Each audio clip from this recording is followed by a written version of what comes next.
Question 9. The diagram shows the positions of 3 points A, B and C on a map. It says the bearing of B from A is 70 degrees. So that's the first thing we should look at. Now, one thing that I always do with bearings is to draw the north lines and extend them a little bit. And then you can make some nice parallel lines. When I say parallel, I'm saying this is parallel to this one is parallel to this one. So the bearing of B from A is 70 degrees. So we always turn clockwise. So we want to go from A, which is here, and we want to turn 70 degrees clockwise. And then we're on this line here, which takes us to B. So we can mark that angle in there, 70. Now the important thing about this diagram is it says AB is the same as CB. So triangle ABC is isosceles. Now we already have 50 degrees, which means these two base angles must make 130 together, so they're 65 each.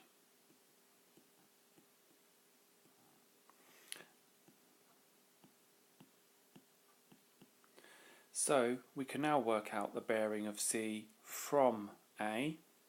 So here's A again, we'll turn clockwise, and there we go, we've turned through 135 degrees, and then we're on track to go towards C. So the bearing is 135 degrees. Question 10. The graph shows the depth d centimetres of water in a tank after t seconds. And the first thing it says is find the gradient of this graph. Well, the gradient is a nice way of saying how steep that line would be. Now we know it goes downhill, so it's going to have a negative sign. And if we start from somewhere that we know, say here, which is at 20, and we go along a certain distance, so let's go along this much here, and that would be 10, 20, 30, 40 units here of time. Then we're going down by, well, 180 to 120, that's 60. Now the way I look at the gradient, the easiest way to find that is to go along 1 unit on the x, and then however much you go up or down on the y is going to be the gradient.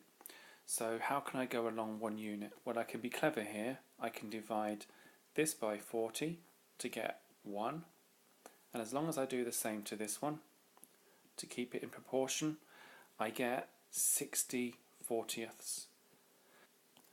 Now you could write negative 60 over 40 and that would be fine. You can cancel this down, however, to get minus 6 over 4, or even better, minus 3 over 2. Another way of looking at this is to again start from somewhere you know, say here, go along, read down, write the values in, so you've gone along 20, 40, 60 here, and you've gone down by, and you've got to be really careful, so this is 30 to 120, which is 90, and then you can just do the change in the y, if you'd call this the y-axis, divided by the change in the x. And so the gradient would be, it's still going downhill, you can see this very clearly as you move from left to right, and we would have the change in y, which is 90, over the change in x, which is 60, which is the same as minus 9/6, which again is minus 3 over 2. So it doesn't really matter how you do it, it would work the same if you did this division by 60 to make this unit 1 across here, the x-axis, and you'd do the same here. But just be very careful that you use your eyes and look at the steepness of that curve and see that it's going downhill, so you don't forget this negative sign here. Now let's have a look. There's a part B. It says explain what this gradient represents. Well, to me it represents that as time changes, the depth of water in the tank changes.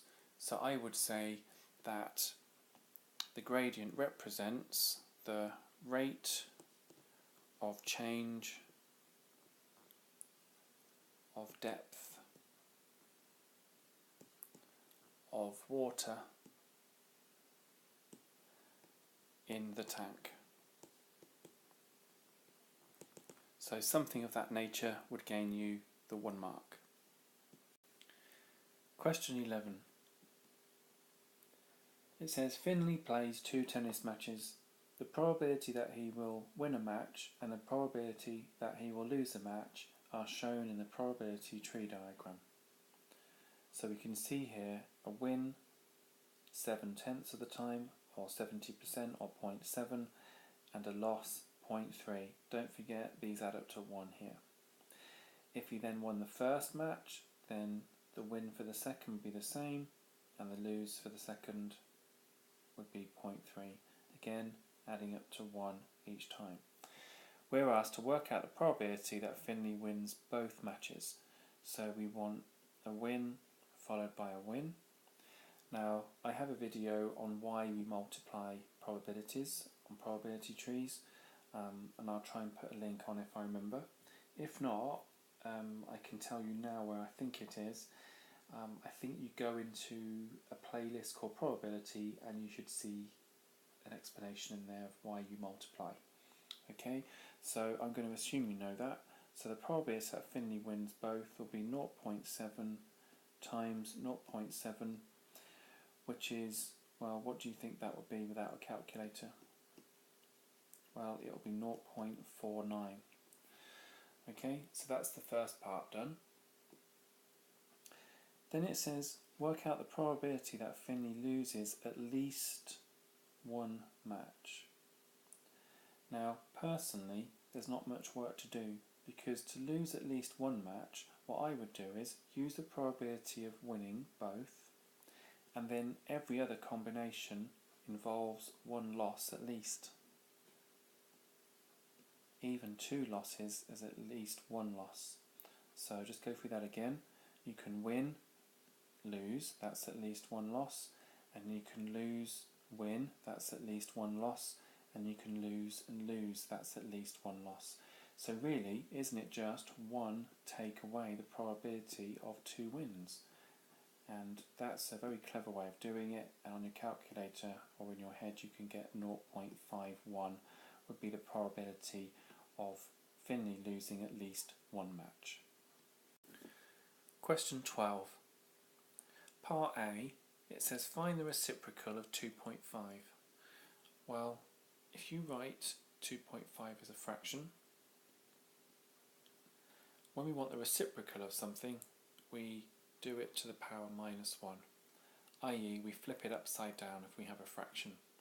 So 5 halves to the power minus 1, or the reciprocal, is just going to be 2/5. And if you want it to be a decimal, then you can say 2/5 is the same as 4/10, which is 0.4. But if you wrote 2/5, that would be fine also. So let's do one more. Let's say we want the reciprocal of 0.3. Well, that's the same as 3/10.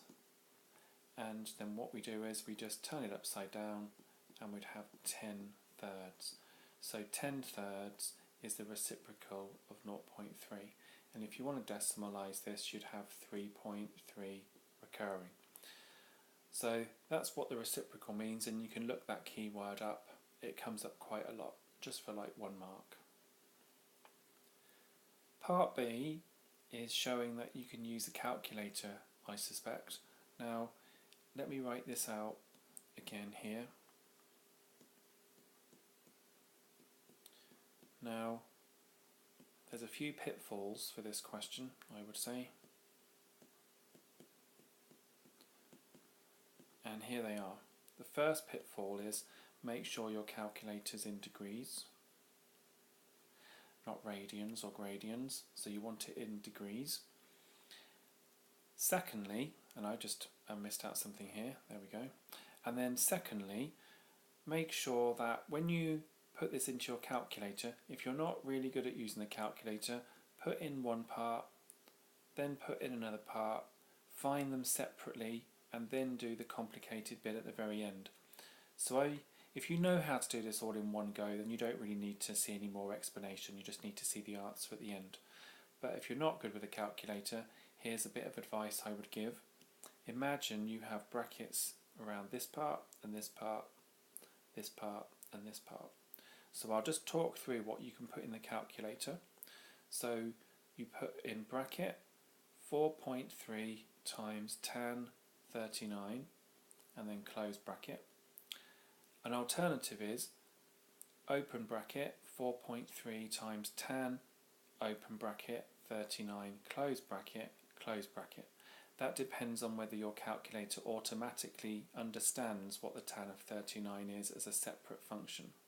Some calculators are different. Some calculators open a bracket here and expect you to close it here before you carry on. So once you've done this part here, and I'm just going to do that now and write that down. So I get 4.3 tan. Mine opens the bracket, you see, and then it expects me to close the bracket. And what I get for that is 3.482071343. I'm writing everything down on my calculator display. Then I'm going to divide it by this number here, so I'm just going to put that in my calculator. You don't need a bracket here. You only need to put brackets in here if you're going to do this whole thing divided by this whole thing all in one go. Okay, but we're going to do it separately. So I'm going to do 23.4. I should be able to do that in my head, but it's late, and I'll use my calculator. And we've got 17.34. So I can do this separately now, okay, and I can put that into my calculator. So I'm going to do that. So I'm going to do 3.482071343 divided by 17.34, and that gives me 0.2008114961. And then what you've got here now is, it's like a square root sign with a little 3. Do you realise that means the cube root? And the cube root is like to the power 1/3. So again, that's full of pitfalls here. So what you do is, you've got your number in the calculator here, do your power button, and then either type in 0. And then loads of 3's, at least 10, 12 of them, to get a good approximation to 1/3, or put in this number here and then do to the power bracket 1 divided by 3, depending on your calculator. Some of them you don't need to do the bracket, but I would just do it just to be sure. So what you're effectively writing is the number here, 0.200 and so on, to the power, so you do your power button, bracket 1 divided by 3, and then the calculator will know that you're doing it all to the power 1/3. Some calculators can let you down, because if you put the number in and do to the power 1 divide 3 without the brackets, it will do it to the power 1 and then divide the entire answer by 3, which will give you the wrong answer. So my calculator, having done that correctly, gives me 0.5855934233. We want it to 3 significant figures, so we're going to have 0.586 to 3 SF. Question 13. Well, this is slightly new in the syllabus, to multiply 3 brackets out. It's quite common at A level though to do this on a regular basis. So as you've got an expression multiplied by an expression by an expression, doesn't matter which order you do it in. So I'm going to do these two first. So we've got 3x minus 1 times x plus 5. So we have 3x squared minus x, 15x minus 5.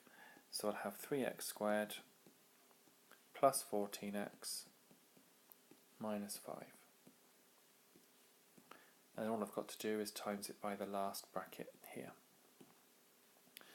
So I can just do another grid here.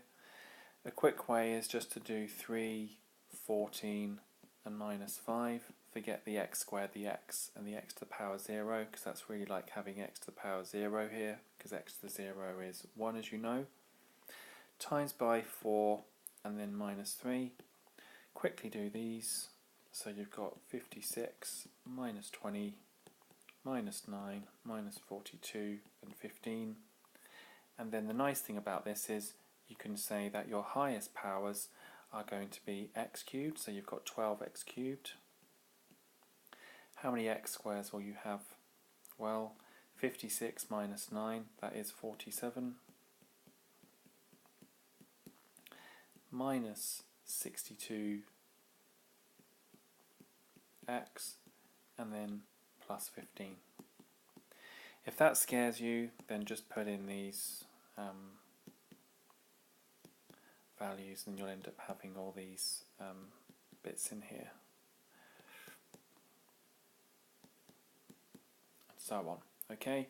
But a faster way, you can just ditch the x squares, the x's and so on, and just go with the multiplication grid really quickly. So just to confirm, 12x cubed plus 47x squared minus 62x plus 15, and that's exactly what we need to show for all values of x. Question 14. ABC and ABD are two right-angled triangles. We're given some information here and we're asked to work out the length of CB, which is from here right the way through to there.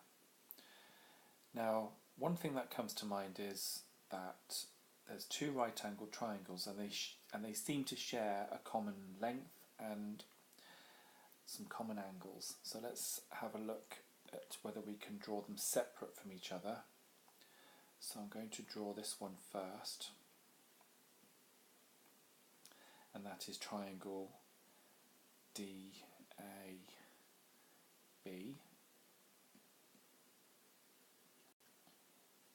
with a right angle there, and then this is 5 and this is 13. Then I'm going to draw the larger one like so.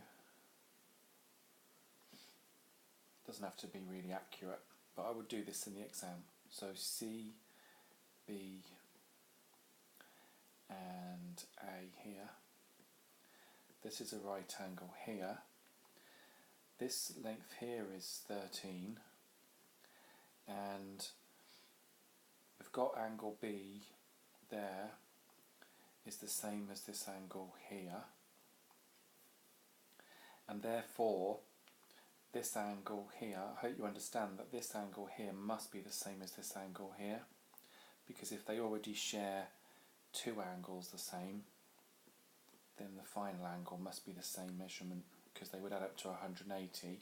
And say if you had this one, the 90 plus the dot, whatever that is, well, it's the same as the 90 plus the dot here, so these two must be the same.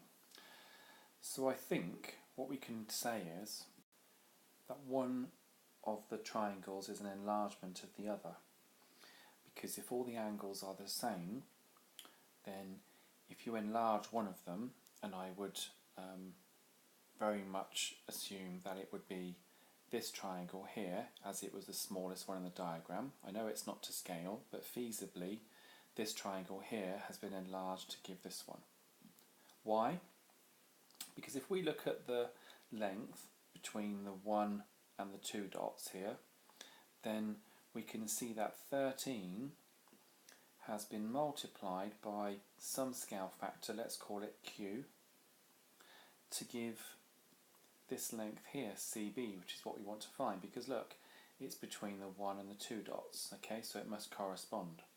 So we can say with confidence that 13 times some scale factor of enlargement is CB. One thing we can definitely find out from this triangle is this length, because we can use Pythagoras. So we know that 13 squared is 169, you can use your calculator if you need to. 5 squared is 25, and so this length here, AD, must be 169 minus 25, which is 144, and the square root of that is 12. So we can just use Pythagoras to work that out. So we also know that 12 times the same scale factor of enlargement is this length here, AC.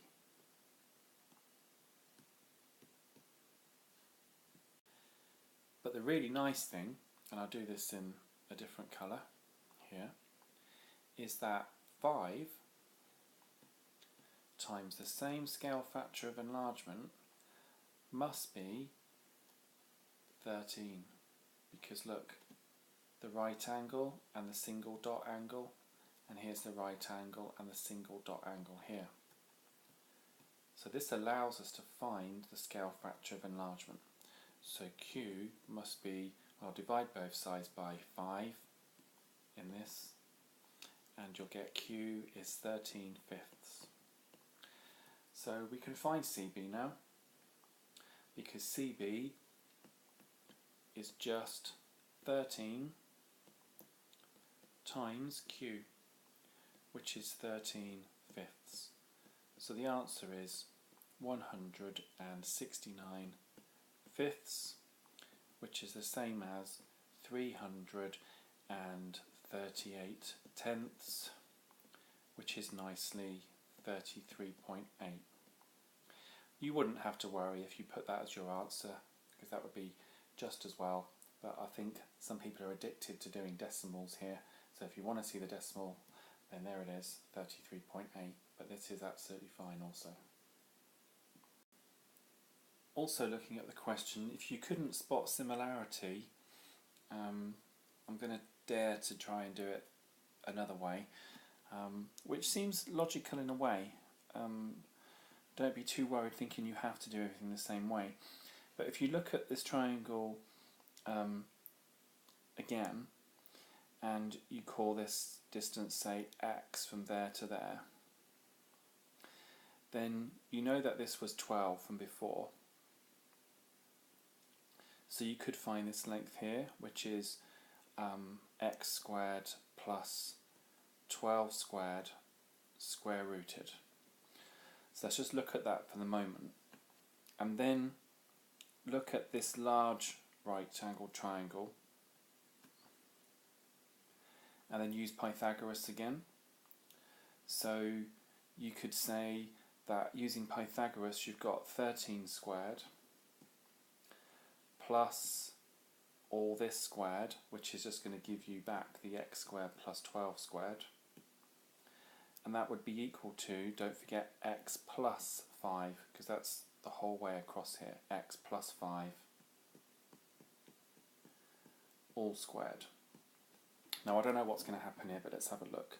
So we've got 169 plus x squared plus 144 equals x squared plus 10x plus 25. So 169 and 144, let me just have a look at what that is. 9 and 4 is 13, that's 31, so that's 313 plus x squared equals x squared plus 10x plus 25. Then let's have a look. This would cancel, so we're left with 10x equals 313 minus 25. So 13 minus 5 is 8, 31 minus 3, so that's 288. And so x will be 28.8, because I divide both sides by 10. And so if x is 28.8, to get from here is x plus this 5 gives you CB. So CB would be 5 plus 28.8, which is 33.8.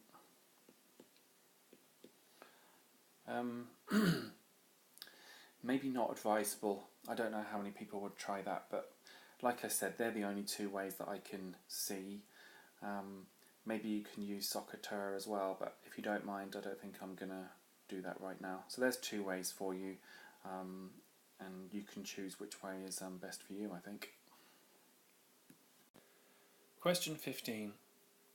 A pendulum of length L centimetres has time period t seconds. And it says, firstly, t is directly proportional to the square root of L. Now, having seen this question for the first time, I find this quite difficult actually. The length of the pendulum is increased by 40%.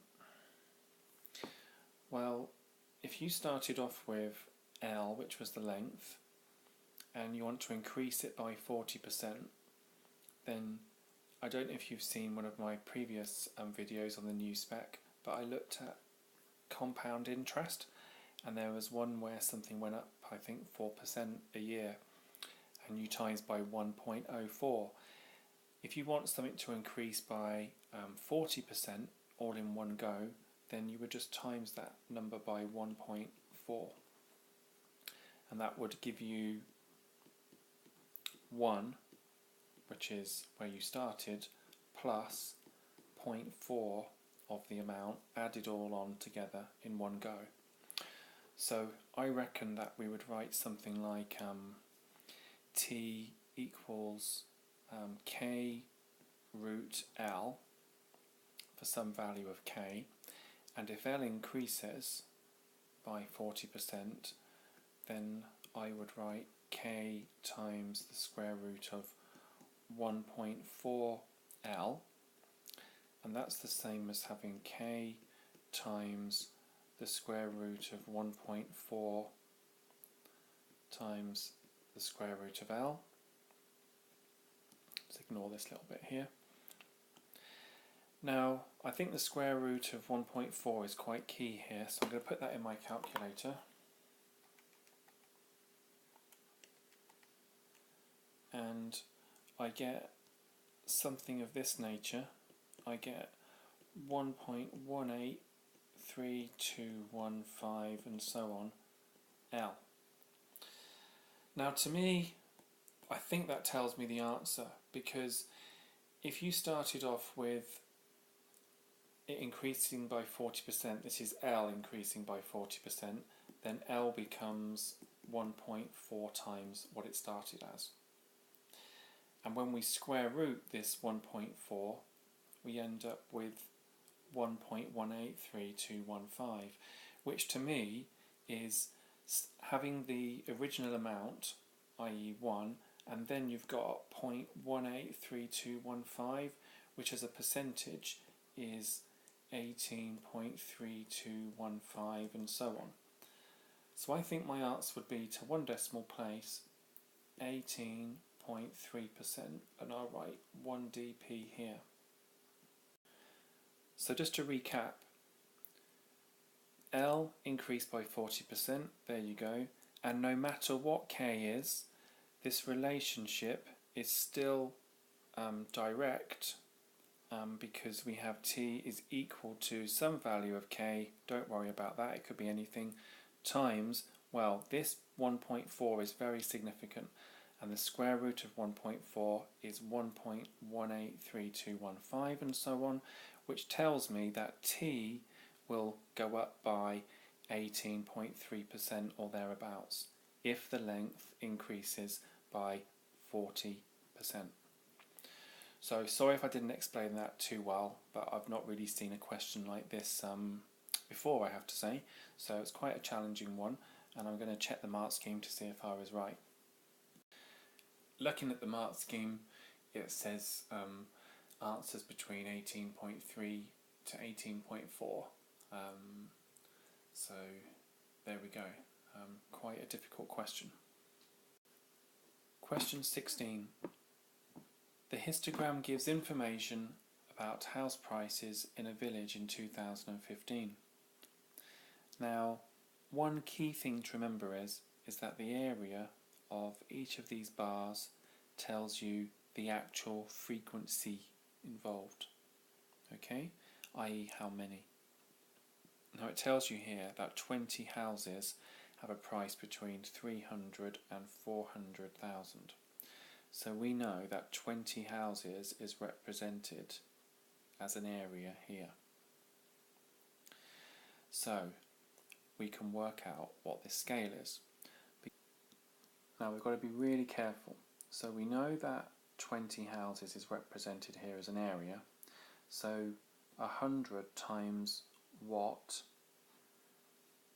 is 20? So 100 times something is 20. So on your calculator you can just do 20 divided by 100, which is 2/10, which is 0.2. My mind just went blank for a moment. Yeah, 0.2. So if this is 0.2, then don't forget here there's another one here, so that will be 0.1, 0.2, 0.3, 0.4 and so on. So it says work out the number of houses in the village with a price under 200,000. So we want all of these areas here, because the area basically represents the frequency. That's all you need to know about histograms. So for this one here, let's do this one first. It's going to be 50 multiplied by 0.4, 0.5, 0.6. So we've got 50 times 0.6, and I can leave that till later. Then this one is going to be 150 to 200, so that's 50. Forget that it's in the price in thousands, because the scale is going up in hundreds here. That's all you've got to think about. Forget what it means. It goes up in hundreds. That's the important thing. Whether it means 100,000 or not is not relevant. So we've got 50, a gap of 50, and a height of 0.7, 0.8. So we've got 50 times 0.8, which will tell us how many houses that area is worth here. And we want in the village with a price under 200,000. So of course some of you will be saying you wanted this one as well, and that represents, I should have done that one first probably, so that's 100 times. Now this scale is quite difficult, so we've got to be careful. If there's 10 gaps here and that was 0.2, then each gap is 0.02. So I don't think people are going to find that really easy. So what I suggest you do is, if you know that's 0.2 and there's 10 little spaces, just put in 0.2 on your calculator and divide it by 10, and you'll get 1/50 or 0.02. So we've got to look really carefully at how many gaps we're going up. Well, to here was 5, 6, 7 gaps, okay? Because that leaves 1, 2, 3 there to get to the whole one again. So we've got 7 lots of 0.02, so you can times 0.02 by the 7 and you'll get 0.14. So that's actually 0.14. And this is probably my least favourite question of the whole paper, to be honest. So we've got a 100 times here 0.14. So we've got 30 here, you can use your calculator if you want, another 40, and then we've got 100 times 0.14, which is 14. So we've got 30, 70, 84 houses. So you probably guessed I'm not a massive fan of histograms, but I believe that to be the answer. Question 17. You're given the first 5 terms of a quadratic sequence, and you have to find an expression in terms of n for the nth term of this quadratic sequence. Well, I used to teach this many years ago, a good 15, 16 years ago, and then it seemed to go out of the GCSE syllabus and now it's come back in again. So at least I can remember how to do this. So I always start with the natural numbers, 1, 2, 3, 4, 5 and so on. So I call those n, i.e. the 1 times table. Then I write out my sequence, I call that say S, and it's 1, 3, 7, 13 and 21. And all I have to do is find difference 1, and I call that the Greek letter delta. You can call it D if you want for difference. So difference 1, well, this goes up by 2, this goes up by 4, and then we've got 6 and then 8. So that's nice and predictable. It's the 2 times table. So we can see that our second difference is just 2 and then 2 and then 2. Now when we have a quadratic sequence, we'll always get a second difference which is the same, i.e. the same number keeps coming out each time. Now one thing I will do is, and for those that don't want to see this, then just skip ahead, it's absolutely fine. If you had a quadratic form, say S equals an squared plus bn plus c, then if I had my natural numbers, say 1, 2, 3, 4, 5 and so on, just like I had before, the 1 times table, and I wanted to work out the value of s when say n was 1, then I would do 1 squared, so I'd have a plus 1 lot of b plus c. If I put n is 2 in here, then this value would be 2 squared, which is 4, so that would be 4a. Then I'd have 2b plus c. And if I put 3 in here, then hopefully you'd see I'd have 9a plus 3b plus c. And I could put 4 in there and have 16a plus 4b plus c. And then I could put 5 in there and have 25a plus 5b plus c. Now if I look at the first difference here, and this is going somewhere, so bear with me. How different are these two bubbles here? So if I want to go from a plus b plus c to 4a plus 2b plus c, then I don't need any c's, I need 3 a's, and I need a b. What about the difference between these two? Well, I'll need 5a and a b again. Here, from these two, I'll need 7a plus a b, and then here I'll need 9a plus a b. And then I hope you can see here that the second time round the difference between these two is just 2a, 2a, 2a. Now if you've not been taught this by your teacher, then this is a good video to look at, because you can click on these questions one by one anyway, because I'll give links in the description bar. So if you want to just click on this question again and see this explanation, that's absolutely fine. And if you want to fast forward and get back to the other part of the question, then you just fast forward towards the end. Now the reason I've done this is because look, we have 2a here, and in our question here we ended up with 2's.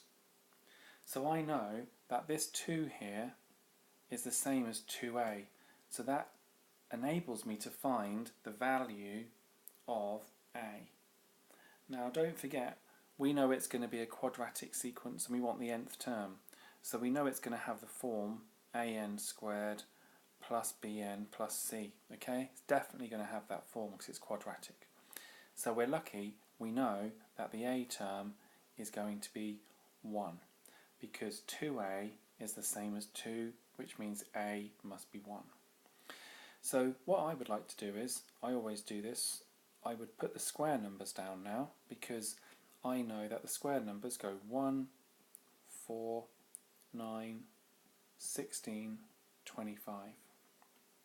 And how many of these do I need? Well, a was 1, so I need one lot of the square numbers, so I just keep this row here and that's all I need. So is that the answer? Is the answer to this quadratic sequence n squared? Well, it isn't, is it? Because if I want to compare these now, my sequence was 1 and I seem to have 1 here, but then as soon as I start comparing others, I have a difference. So what is the difference between 1, i.e. the n squareds, the square numbers, and the first term of my sequence? Well, 0. There's no difference between them at all. What's the difference between 4 and what I needed here, which was 3? Well, I have to go back 1 to get there. What's the difference between 9 and 7? Well, I have to go back by 2. 16 and 13 back by 3, and then 25 and 21 back by 4. So all I really have to do now is, because I've worked out it's definitely one lot of n squared as the answer, so I can get rid of this here so I can do some more working. So we know it's definitely going to be n squared. I can draw a line under this, because all I have to look at now are these numbers here. Now, what do they go up or down in? Do they go up or down by the same number? Well, luckily for us, they do. They go down by 1 each time. And hopefully you know from when you've been taught that if a sequence goes up or down straight away by the same number, that means it's in a certain times table and it's linear. So if something goes down by ones, what times table does it go down in? Well, hopefully you can work this out and you can say it's the -1 times table.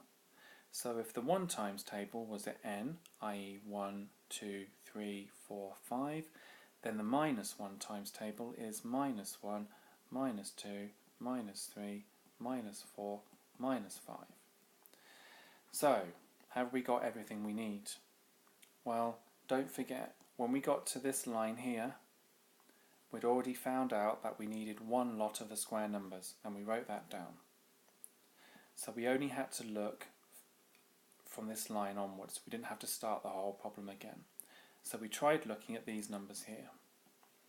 We worked out that they all went down by 1 each time, and we said we know what that is. It's the -1 times table, and here it is.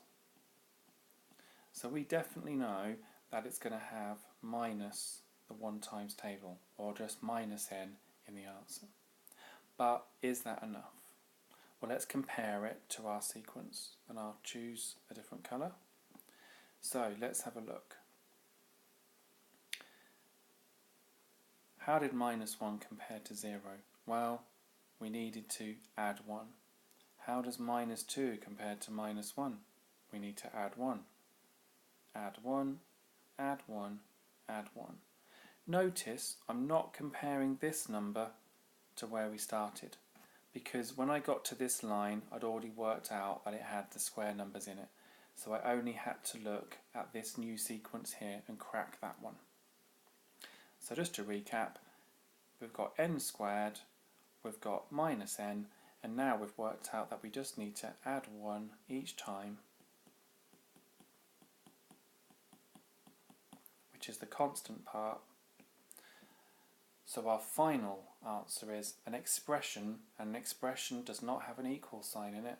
Find an expression in terms of n for the nth term of this quadratic sequence. We would just write n squared minus n plus 1. So I apologise for the long explanation, but that's how I would approach many sequences, and I suggest that you try quite a few and see how you get on.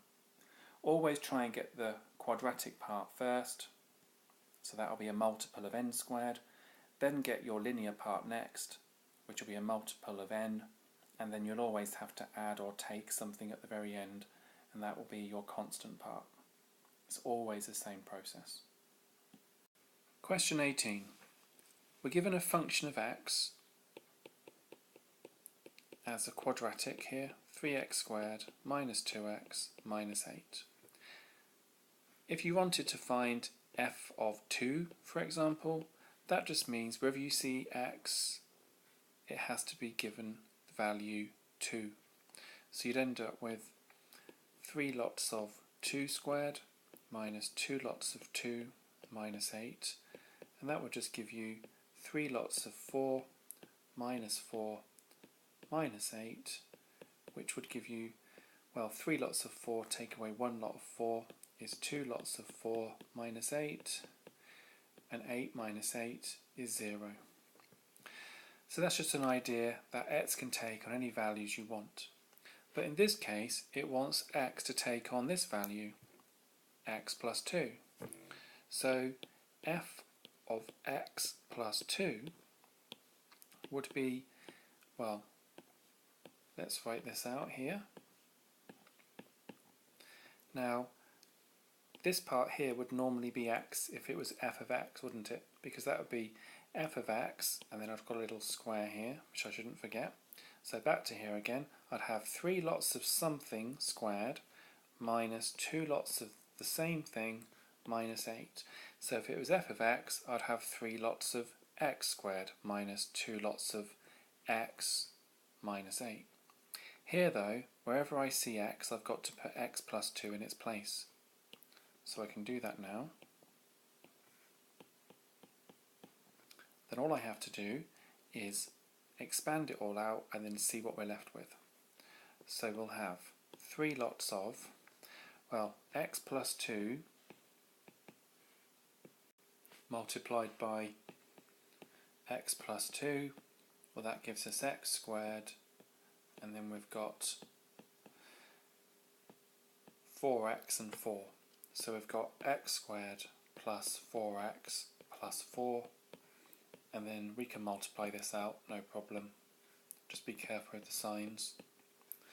And then here we've got 3x squared plus 12x plus 12, and then we've got these values here. Well, straight away, hopefully you can see that these cancel out because we've got positive 12 and negative 12, and then we're left with 3x squared and then 10x. So it looks as though A is going to be 3 and B is going to be 10. Question 19.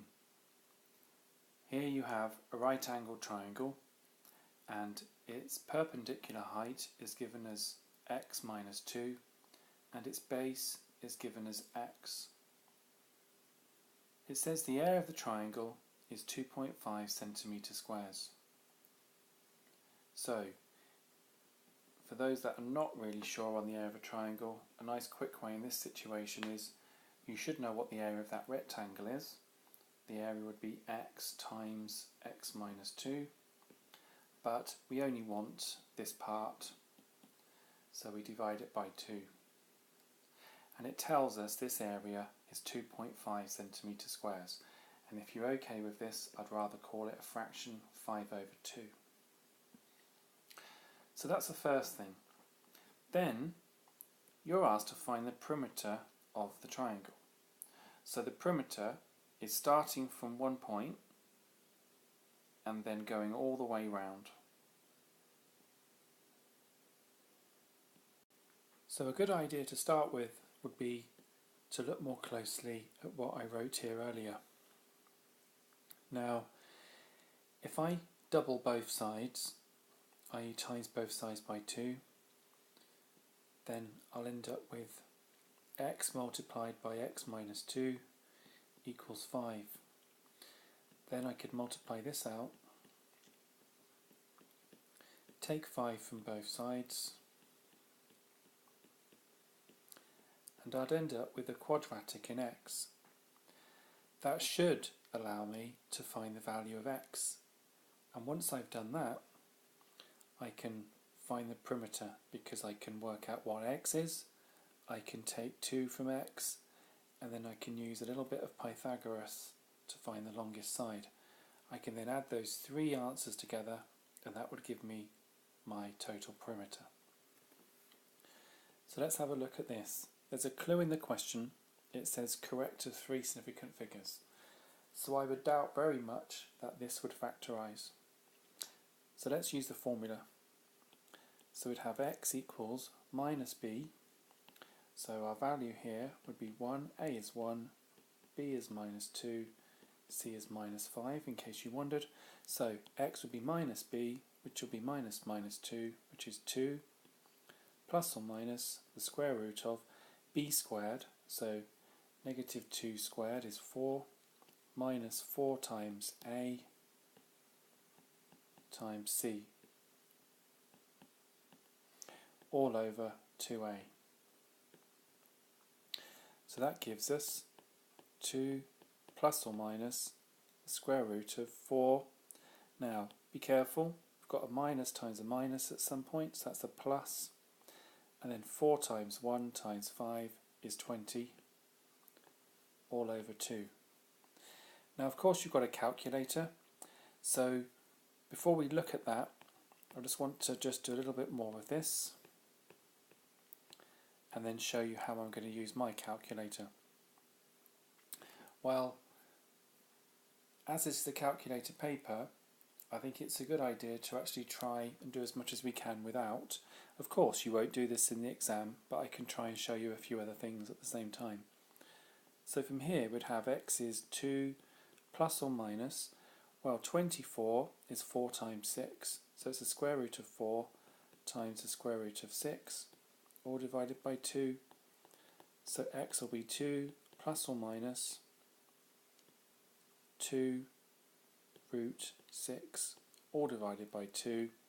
So x would be 1 plus or minus root 6, because I've just halved the top and halved the bottom. Now, looking at the diagram, you know that x is one of the lengths. Now, if we did 1 take away root 6, that wouldn't be possible, would it? So we'd have to use x is 1 plus root 6. Now notice I've not used the calculator at all here. You could have used it much earlier here and you'd have been having some decimals. Notice I'm not going to use that just yet. Of course you can at any point. So if x is 1 plus root 6, then what do you think x minus 2 is? Well, x minus 2 would be 1 plus root 6 minus 2, which would be, well, 1 take away 2 is minus 1 plus root 6. So that's what x minus 2 would be. So in my triangle, I've got this length now. So I've got x, which is 1 plus root 6, which of course we'll decimalize in a minute. I've got this length here, which is minus 1 plus root 6, and I can decimalize that too. And then we can use Pythagoras to find this one because it's a right-angled triangle. Now, for those that don't want to watch anymore, that's absolutely fine. You don't have to. You can just skip to the end and use Pythagoras on your calculator and see if you got the same answer. For those that want to look at this without a calculator, well, let's have a look. So we'll square this one here. We'll square this one here.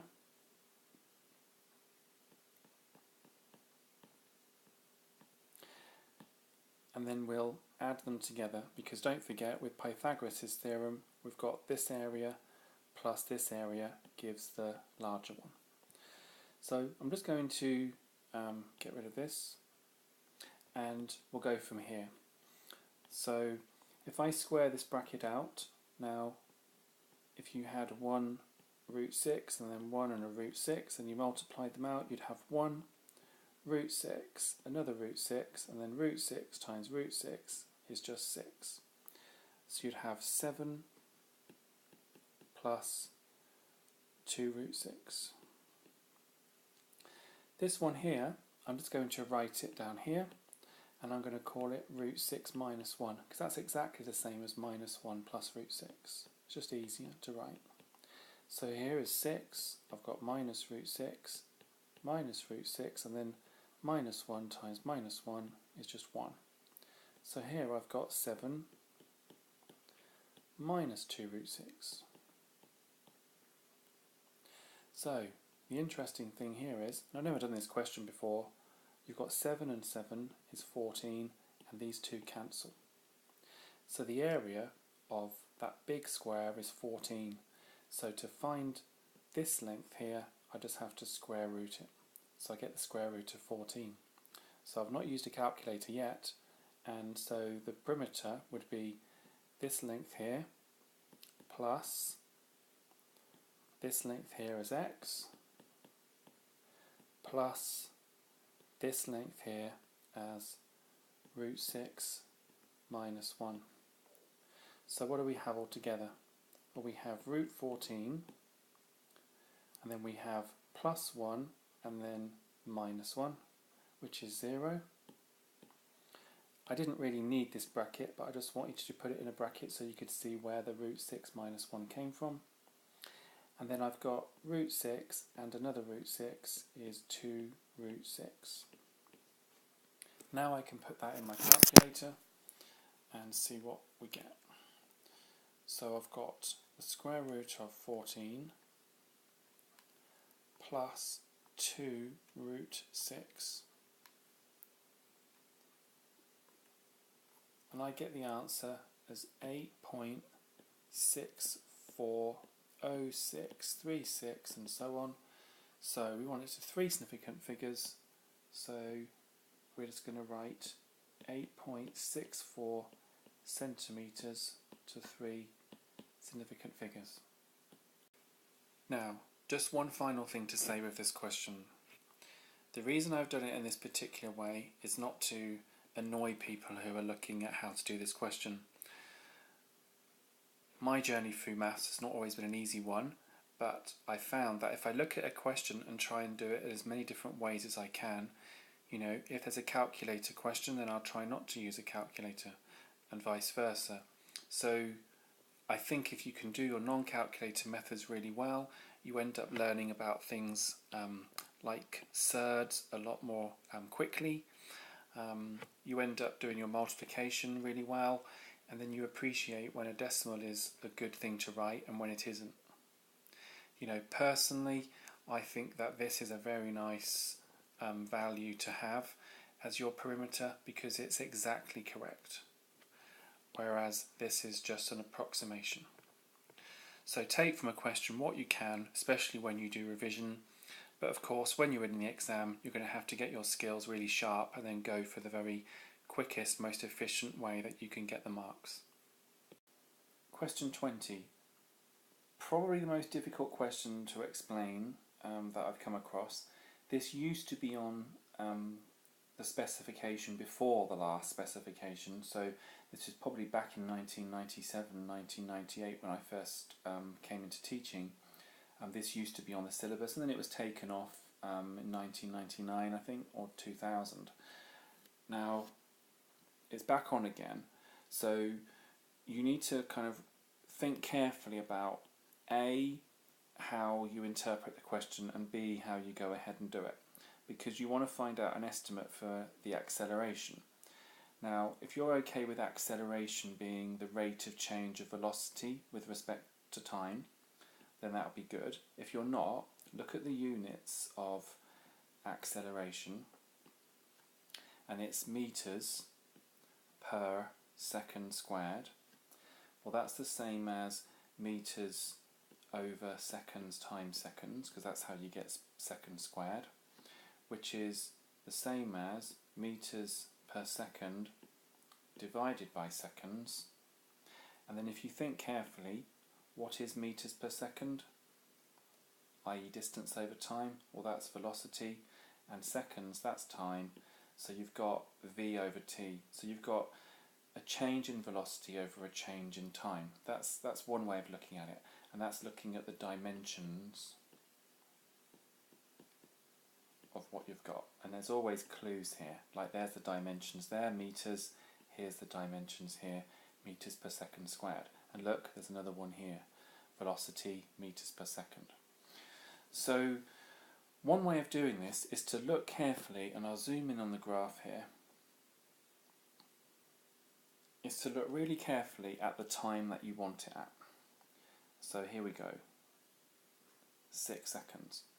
And all you have to do is try and draw an accurate tangent at that point. So let's have a look at that first. And I'm going to try and not mess this up. So I'll do it in red. Okay, blue then. And we'll try and draw a tangent. So you can see that's not a good one because it doesn't go through that point, t equals 6. That's quite a good one. And I'm sure in the exam they'd give you some leeway, so I'm probably going to leave it around there. Okay? Now, that would give you, if you looked at the gradient of that tangent there, that would give you a really good approximation to the rate of change of velocity with respect to time at that particular point, t is 6. And we know, I think it may have been question 10 when we had water in a tank. I don't know if you remember that one. If you don't, go back to question 10 and have a look at that. Rate of change was mentioned then. I think if we just try and estimate, and now it's a good point from there, so if we look along some units here, let's use it up to that point there. In fact, doing this question reminds me of when I was like 15 and 16 when I had this on my syllabus. We had to do exactly the same.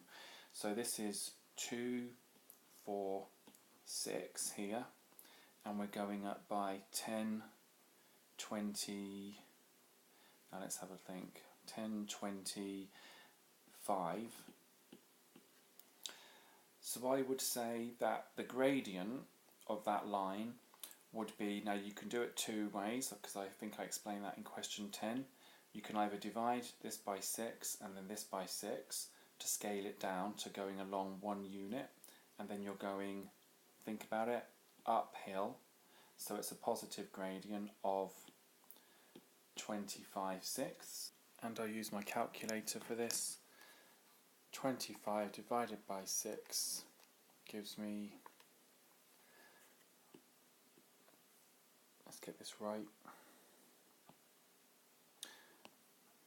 gives me 4.16 recurring, so I would say around 4.2 to 1 decimal place meters per second squared. Now, if you don't like that, then go back to how you found this at 6 and how you found this at 25, and then try and justify to yourself, this axis here was velocity that was given, and this axis here was time. So if you do 25 divided by 6, that should make sense because you've done v divided by t. And try and think back to what we said. Does that make sense as acceleration? Well, v over t, v is meters per second, distance over time, t is seconds, and that's the same as meters per second, i.e. meters per second squared, which is acceleration. So yes, doing this value divided by this one was a very good move. So that would be my answer to the first part. The next part of this question is probably even more difficult to explain. It says, work out an estimate for the distance fallen by the parachutist in the first 12 seconds after leaving the plane. Well, I'll try and explain this as best I can, because I do understand that some of you may have some difficulties, and you might have supply teachers or cover teachers, for example, so I'll try my best to explain it for you. If you want to estimate the distance fallen, the distance, then look at this, speed equals distance over time, and in this case we've got velocity, the distance and the time. So here's the time, here's the velocity, and in very simple terms, if you want to find the distance, you've got to somehow do velocity times time. I hope you can see that from here, that if I rearrange this formula, i.e. times both sides by t, I'll have vt equals d. Now, if you think of, say, this square here, then what's its area? Well, it seems to be a t measurement going this way multiplied by a v measurement going this way. So that would represent some distance. So really what we're trying to do is we're trying to find the area underneath that curve from 0 to 12 because it wants the first 12 seconds. And it says use 3 strips of equal width. So let's have a look and see what that could mean. I feel reasonably confident at this because this is at A level, you see. You have to use the trapezium rule. Don't worry about what that sounds like, but you do this kind of method quite a lot. It's like a way of estimating areas. Okay, so if we want 3 strips, we've got from 0 to 12. So if you divide 12 by 3, you get 4. So if we do an estimate there, so we'll put a line here at 4, the next one, 4 more, 8. Now let's have a look at what we can do next. Well, my much preferred way is to make it into trapezia if you can. Okay, so trapezia is how we spell this, and it's the plural of trapezium. So I can see a trapezium here, and I can see one here, because if I just draw this here, that's like the end point. I can also see one here, and you might say, well, hold on, it is a triangle. Well, yes, it is. Okay, and that's fine, but if you want to look at it as a trapezium, which doesn't have any height here, that's good also. So how could we estimate the area from that? Now this has got the old question underneath, so we won't show too much of that. Well, let's have a look. Let's find the area of the middle one, because you should know how to find the area of trapezium. You need a common height here, and the heights here, because we had 3 strips, we split them into 4s, so the common height for each of these is 4, so that's good. And the area of a trapezium is the common height divided by 2 lots of the 2 heights of the parallel sides. So these are the parallel sides here. Imagine there's one here, but it has no length. Okay, so this length here, let's just look at this middle one here. So we call this T1, and then we can do the others quite simply. So let's look at this height here. Well, the height clearly seems to be from the graph 35, and the height of this one here seems to be 50. So we can put that in here, so that's 35 plus 50. Now, what we can say is we also know what this height is, and it's 4. So we can say it's 4 over 2 lots of 35 plus 50. Now, we'll call that area of T1. How would we find the area of T2? Well, let's have a look at that. I've made a little bit more room for us. So this length here is about 54, I would say. Let's just get my readings correct. Yeah, I'd say that's 54. So the area of trapezium 2 would be the common height of it, which is 4, divided by 2, lots of 50 plus 54. And then let's look at the area of trapezium 1. Sorry, trapezium 3 we'll have to call it here, because I've called this one number 1. Well, that's 4. Try and resist calling it a triangle for now, base times height divided by 2. Just trust me and do a trapezium. So you've got 4 divided by 2, lots of 0, that's nice and easy, plus 35. Now, I want you to try and notice something here, because if you can get this technique right, then this will be really good. Let's list these in some kind of order. So let's do this one first, because that's where we should have really done. So we'll have 4 over 2 lots of 0 plus 35. And then let's add it to the next one, which we call T1 here, which is 4 over 2 lots of 35 plus 50. And then finally let's add it to this one in order, and there it is, and that's 4 over 2 lots of 50 plus 54. Well, here's a really nice thing to see now. Hopefully you can all see that this would give me an approximation for the area if I added all those together. Well, can you see that 4 over 2 is a common factor? I'm not going to call that 2 yet, I'm just going to call it 4 over 2. Now, let's look at all these numbers in the brackets. How many times do they appear? The 0 appears once. The 35 appears twice. The 50 appears twice, hence timesing it by 2 outside the bracket. And the 54, well, let's close that bracket because it only appears once.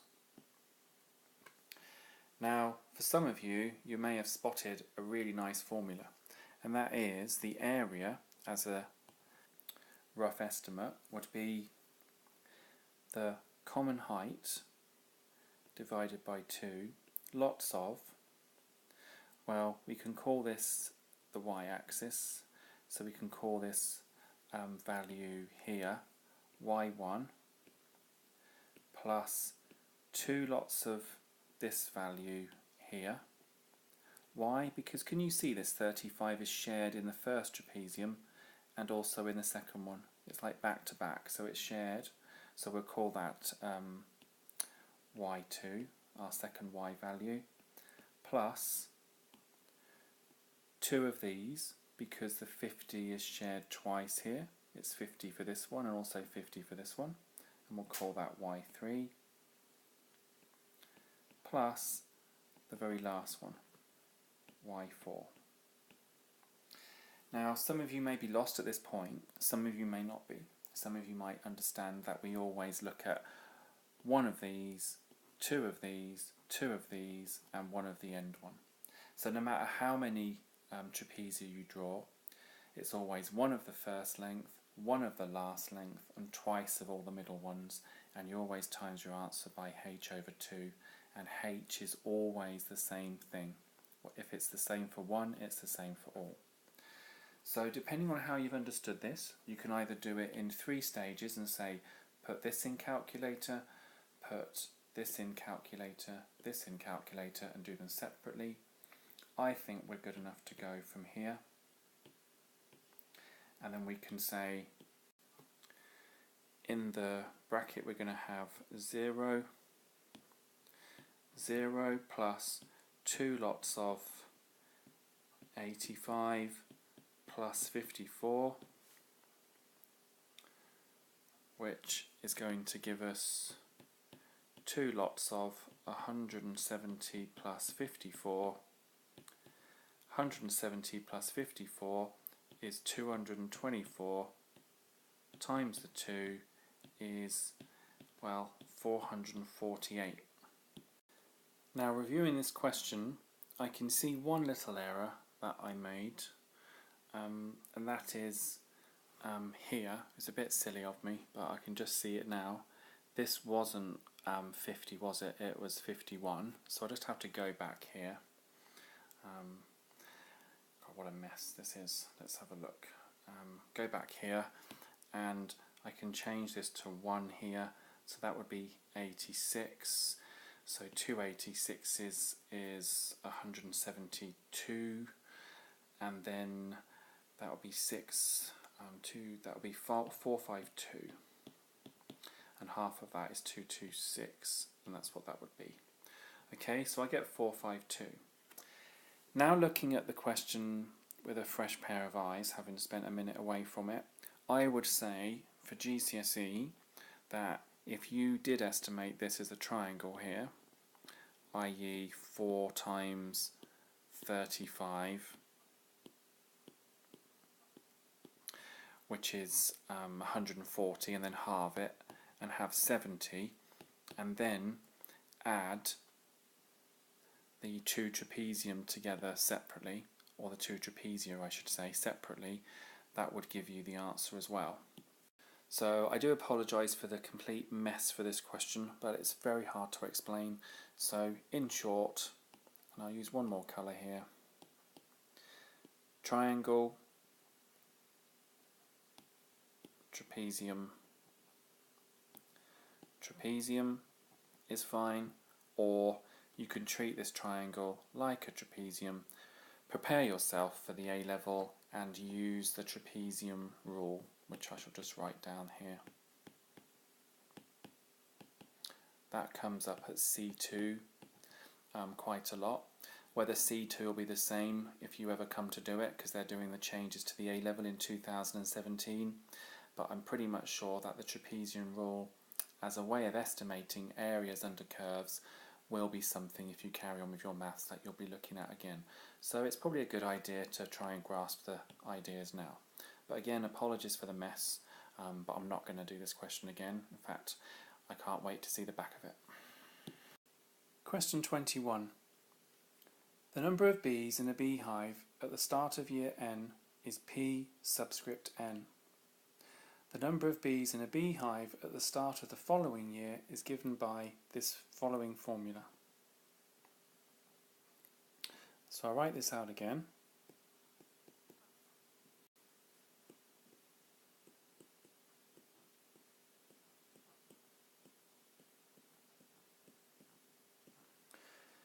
Now, what we have here is something called a recursive formula, or an iterative formula. What it means is that if we start with, say, n being 1, that's P subscript 1, and in this case that would be at the start of 2015, and there'd be 9,500 bees. What that would then enable you to find is how many bees there'd be in year 2. So let's just try n is 1 and see what we'd have here. Well, if n is 1, we'd have 1 plus 1 is 2, so we'd have P subscript 2 would be 1.05 lots of, well, we know that P1 is the first year, and at the start of 2015 there was 9,500 bees, so we know to put that in there. Now we're going to use our calculator. I'm not going to do this by hand. And I get 9,712.5.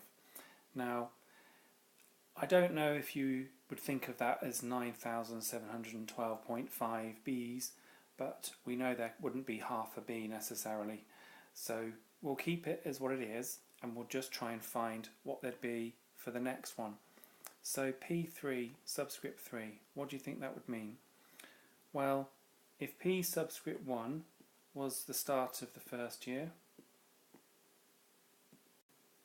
then P subscript 2 would be the start of the second year, in this case 2016, because this one was 2015.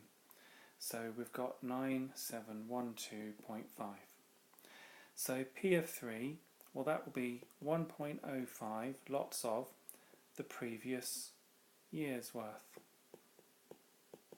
And we take away 250 as normal. So let's put that into our calculator and see what we get. In this case, I get 9935.625. So that would be at the start of 2017. So I'll put that in here. And then at the start of 2018, which is what we want, I'm going to put that number back in again. So we'd have 1.05 lots of 9935.625 minus 250. I'll put that in my calculator. And I would get 1 90169, so 10,169.90625. So to the nearest B, which seems pretty strange, but to the nearest B, that would be 10,170 B's. So just be very careful when you're using iterative formulae. These parts always stay the same, and it's just these parts here that will change successively. So you're always given a starting figure, and then you just input that starting figure, get the new figure, and then put that old figure in here, and then create another one, and so on. I wouldn't advise rounding any of these figures here and then putting them in. Just leave them as they are, and at the very end then you can round to the nearest whole number depending on the context of the question. And we were talking about B's, so it's either 1B or it isn't. Okay, you wouldn't have 0.90625 B's. So that's iteration. I haven't done an iteration question yet, so that must be something new on the new specification, but it does come up a lot at A2, so if you're wanting to do A-level maths, then you're bound to see these types of question quite a lot. Question 22. We're given that D equals x divided by y, and we're also given that x is 99.7, correct to one decimal place, and y is 67, correct to two significant figures. And we've got to work out an upper bound for D. Well, first of all, let's take x. And if you've watched any of my previous videos when I've looked at upper and lower bounds, I go about it in exactly the same way each time. So if we take x as 99.7 to one decimal place, then if we take the place value at that place here, then our place value is 0.1, i.e. we're talking about tenths. And all we have to do here to find the upper and lower is split the 0.1 in half, and we'll get 0.05 each way. So if we want the upper bound here of 99.7, we would add 0.05 to it, and we'd get 99.75, and that would be the upper bound. And then to get the lower bound, we just take 0.05, and that would give us 99.65, and that would be the lower bound. With the number 67, as it's given to two significant figures, then we take this second significant figure here and we say, what does that 7 represent? Well, it represents units. So just like before, we split the unit in half and we get 0.5 each way. So if we want the upper bound of 67, we would add 0.5 to it, and that would be 67.5. And if we want the lower bound of 67, then we take 0.5 away from it, and that would be 66.5. So that leaves us with the question now, what's the upper bound for D? Well, we know that D equals x divided by y, and it says we want the upper bound for D, i.e. we want D to be its most. Now I like thinking of this as cakes and people. Basically, you want to end up with the most cake.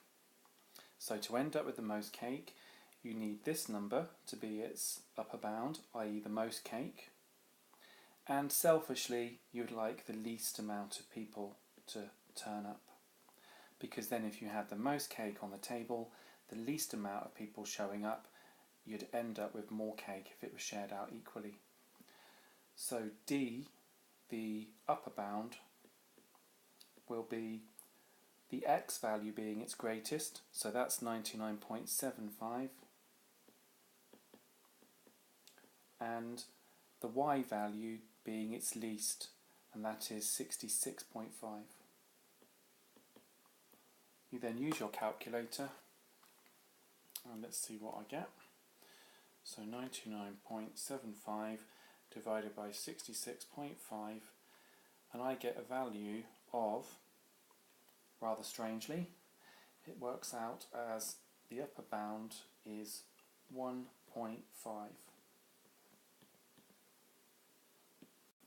Question 23.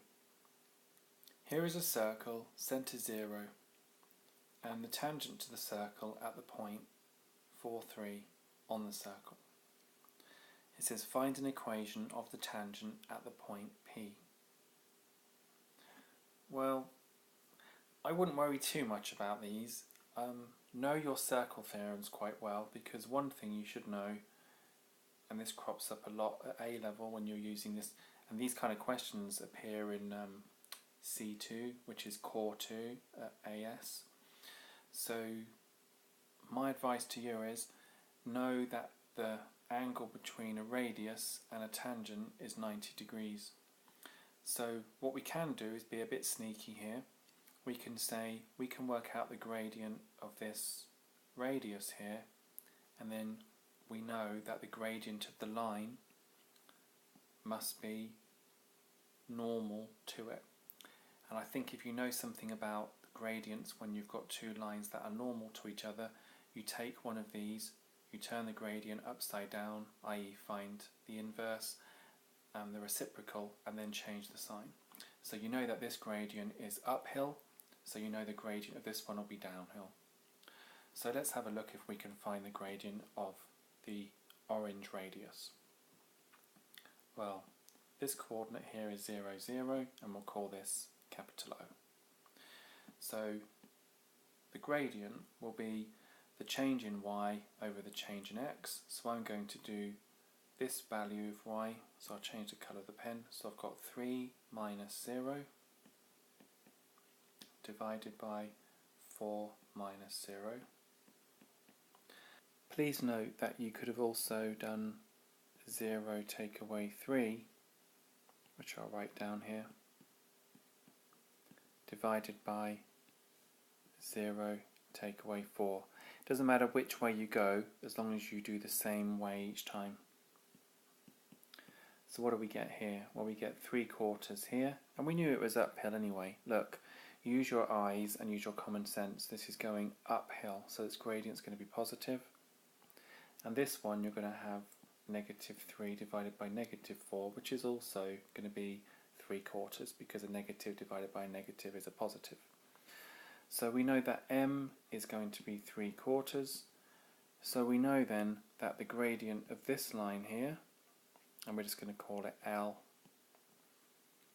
So we know the gradient of L is going to be, well, it's definitely minus because the other one was positive, and all we do is we just turn the 3/4 upside down and we get -4/3.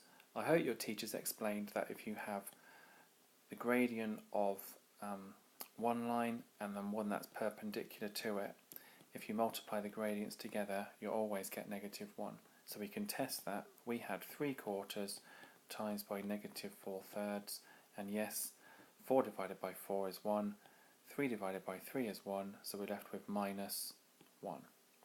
So enough of that. We've got the gradient here of the line we wanted. So the gradient is -4/3, but we also know it goes through this point. So you've got two choices here. You can either use the formula y equals mx plus c, plug in the gradient, and then plug in the values x is 4 and y is 3. So we can do that first. So we'll have y is 3, our gradient is -4/3, our x value is 4, and that leaves us our intercept, which we can then find from that. So I'm going to times everything by 3 here, add 16 to both sides, and divide by 3. And then I can just write this out now with the values of m and c, which I now know. So for any values of y and x, we're going to have y equals minus 4/3 x plus 25/3. That's one way. Another way, and as this is the new specification, you can look at this other way. If you don't want to see it, then just go to the next question. If I have y and x here, and I have a point here, say xy, and another point here, say x1, y1, then if I join these up and make a line segment, I can find the gradient of that line segment by just making a right-angled triangle. And I can look at this value here, which is the difference in y. So this is going to be y minus y1, and this distance here is going to be x minus x1. Because if this was x and this was x1, then this distance here is just going to be the difference between them. And you should know that the gradient, therefore, is the change in y divided by the change in x. If you don't like that, a nice way of looking at the gradient is to say, well, if I go along 1, how far do I go up? And it's how far you go up is the gradient. So I can go along by 1, and I can be very clever here, very sneaky, and just divide both sides by x minus x1. Do the same to this to keep the triangle in proportion. And then this ends up to be 1, i.e. 1 unit along. And then look what I've got up. This will be the gradient. So I'll have m is y minus y1 over x minus x1. And if you multiply both sides by x minus x1, you end up with a lovely formula here, which I use all the time. I always write it in this way, the y's first. So I'll do y minus y1 is m x minus x1. Now you might say to yourself, well, why is this formula nice? Well, all you need to do with this formula is to know which point the line goes through, and we knew from the question here, which you probably can't see, but P was 4, 3. So we know that our x value here is going to be 4 and our y value is 3, but we want to find a formula for any x and any y. So our x1 value is going to be 4 and our y1 value is going to be 3, because that will leave us with a y and an x, i.e. any x and any y. And look, we know this value of m also. So let's use this way, and this is more of an A-level way here, more of an A-level way of doing things. So putting in the values, we'll have y minus 3 is the gradient minus 4/3, lots of x minus the x1 value, which is 4. Don't forget we chose x1 and y1 to be 4 and 3 because we wanted it for any y and any x. So you need to leave y and x in the formula. Well, it's up to you how you want to finish this part of the question off. I think what we can do here is we can times everything by 3 to get rid of this denominator here. So we can have 3y minus 9 equals minus 4x plus 16 by just multiplying this part out. Then I can add 9 to both sides, and then what would I have? Plus 25, and then I can divide everything by 3.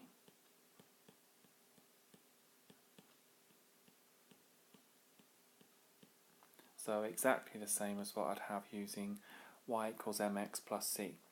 So I have to say, if you wanted to go on and do A-level, I would probably end up using y equals mx plus c a lot less, and you'd end up using y minus y1 is m lots of x minus x1 a lot more.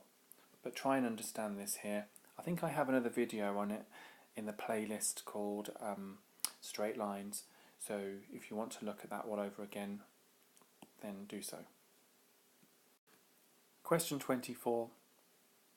You're given A, B and C are points on the circumference of a circle, centre 0. Prove that angle BOC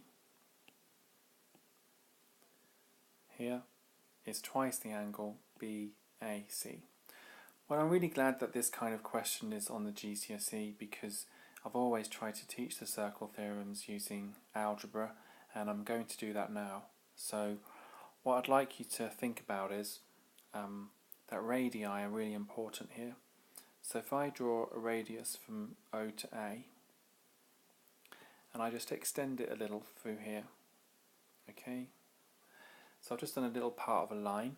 It doesn't look very straight, but it will do for now. So we know that this is a radius here, OB, we know that OC is a radius, and we also know that OA is a radius. So just this bit here. Now, the fact that they're radii is really important here. So let's have a look why. All we have to do with this question is choose one angle in this diagram to be x. It doesn't really matter which one. So let's just go for, say, this one.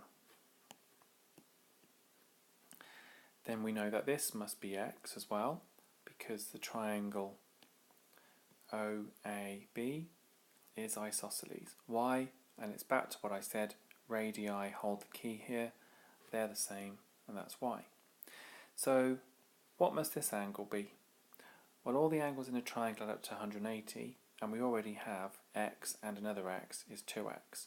So surely this must be 180 minus 2x, because only 180 minus 2x, add x gives 180.